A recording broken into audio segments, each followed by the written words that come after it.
Day everyone, the topic for today is the 6 elements of becoming responsible in any form of relationship will make you gain the maintains stronger relationship with your family, friends, and special someone. Number 1, mutual respect.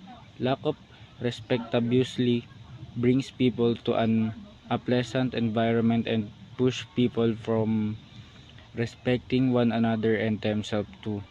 Number 2, quality time. Having time for fun will absolutely help you create more memories worth treasuring. Quality time with your loved ones may mean learning to love them more, contradictory to what are we usually think.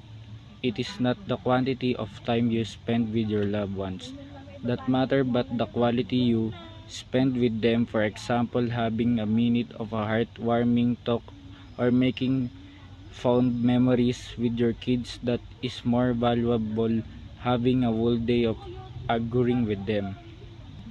Number 3, trust and honesty. Every person deserves to be trusted by someone dear to them, particularly by family, friends, and significant other. It is true genuine trust the person feels a sense of belongingness and the feeling of being loved. The person who constantly receives someone's trust will definitely grow trusting him herself based on how others trust him her. Indeed, positive encouragement may creative a positive outlook in life.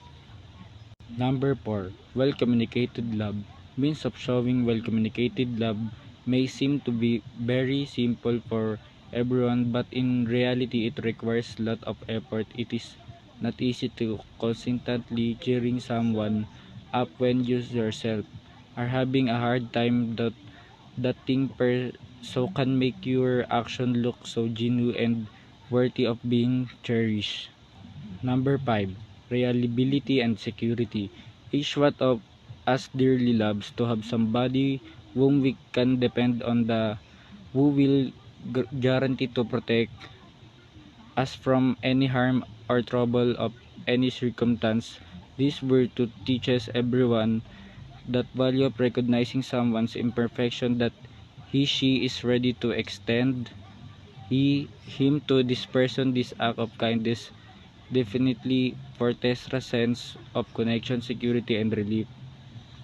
A hand that is ready to help will definitely make someone feel she is well taken care of by someone. This feeling would also develop sense of responsibility, since she will be aware of his attitude behavior, for he is being looked upon. As these affections consistently and mutually exist in both parties, a strong relationship might start to develop. Number 6, non-judgmental listening and presence.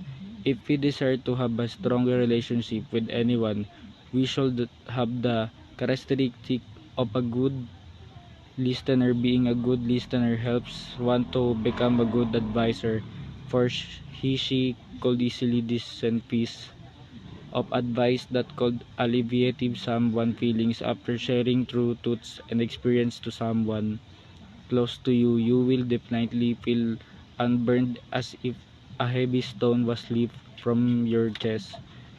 The weight of your anxiety, worries, and doubt could diminish just simple by having someone to listen to you without judgmental and prejudice.